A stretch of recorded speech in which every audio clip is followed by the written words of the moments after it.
কাপাসিয়া থানা একটা মৃত্যুর সংবাদ পেয়ে আমরা আসছিলাম হেরাটি মাদ্রাসায়। 14-15 বছরের একটা ছেলে শিক্ষার্থী গত রাত্রে ভোর রাত্রে ফজরের নামাজ শেষে বৃষ্টির মধ্যে আম কুড়াইতে যায় অসাবধানতাবশত পুকুরে পড়ে যায়। পানিতে ডুবে মৃত্যুবরণ করে বলে সংবাদ পেয়ে আমরা আসছি। আয়সা তার লাশ নিয়ে আসছিল মাদ্রাসা কর্তৃপক্ষ মনোরদি হাসপাতালে। ওখান থেকে তার নানার বাড়ি নিয়ে আসে। তার নানার বাড়ি আসি, তার পিতামাতা আত্মীয় স্বজন সকলের সামনে কথাবার্তা বলে এই সিদ্ধান্ত হয় তার বাবা আত্মীয় স্বজন তার মৃত্যুতে কারো কোনো সন্দেহ নাই, পানিতে ডুবে তার মৃত্যু নিশ্চিত। এ ব্যাপারে তারা সিদ্ধান্ত নিয়েছে এবং তাদের কারো বিরুদ্ধে কোনো অভিযোগ নাই, মামলা করতেও রাজি নয়, ভবিষ্যতে তারা এই ব্যাপারে কারো বিরুদ্ধে কোনো অভিযোগ করবে না। তাই বিনা ময়নাতদন্তে লাশ নেওয়ার জন্য তারা অফিসার ইনচার্জ বরাবর আবেদন করে।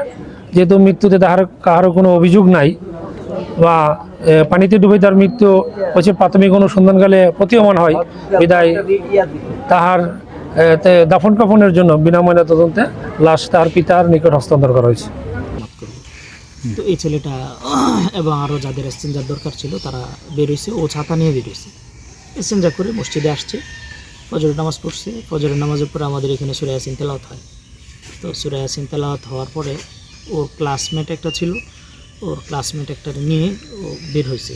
ওইখানে একটা লিচু গাছ আছে।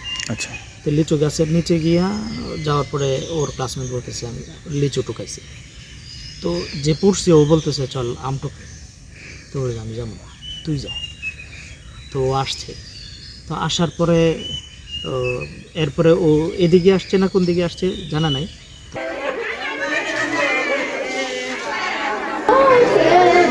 হ্যাঁ কি করছে?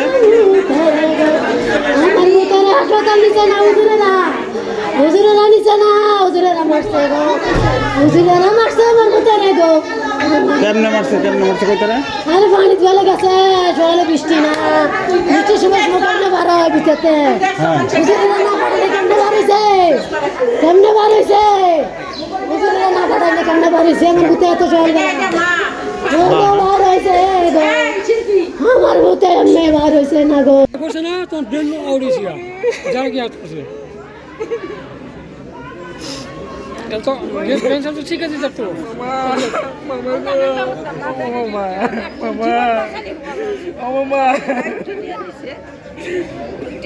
মামা বাবা রে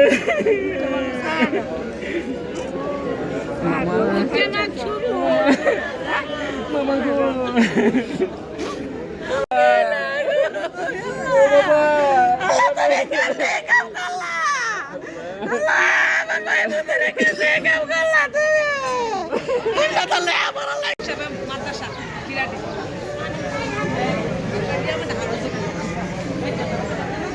উপস্থিত নাই। মাদ্রাসার দায়িত্বরত কেউ এই জিনিসটা বলে না যে এত সকালে ফজরের সময় ছাত্রটা গেল কোথায়, ছাত্রটা গেল কই? পাগড়ি হের মাথা ছিল, পাগড়ি বইরা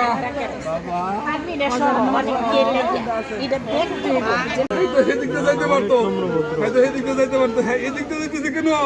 বৃষ্টির মৌসুম, এখন এদিকটা হয়ে গেল ফজরের সময়, ফজরের পরে ক্লাস হয়। বাবা গো, বাবা তুমি একটু দেখো, তার হাতটা দেখো, দেখছো 5টা ঘন্টার উপরে সে পানিতে পড়ে রয়েছে। 5টা ঘন্টার উপরে একটা মানুষের হাতটা কতক্ষণ থাকে? মানুষের হাতটা কতক্ষণ থাকে? একটা মানুষের হাতটা 1 থেকে 1.5 মিনিট 2 মিনিট থাকে, এর বেশি হাত কি তার পানির নিচে থাকতে পারে? ছিল একটা হলে থাকে, সে একলা কোনো রুমে থাকে না। এই হলে 2 জন শিক্ষক থাকে, 35 জন ছেলে থাকে এই হলে। সবাই জানে সে রাত্রে ছিল, সুন্দরভাবে ছিল এবং সকালে ফজরের নামাজও পড়ছে, সূরা ইয়াসিনের খতমও করছে। আমরা আর কিছু তো জানি না। সকল শিক্ষকের কাছে জিজ্ঞেস করতে পারবেন আপনারা, মাদ্রাসায় যাইয়া সকল ছাত্রের কাছেও জিজ্ঞেস করতে পারবেন। 6:40 আসন করতে সে উপস্থিত ছিল না।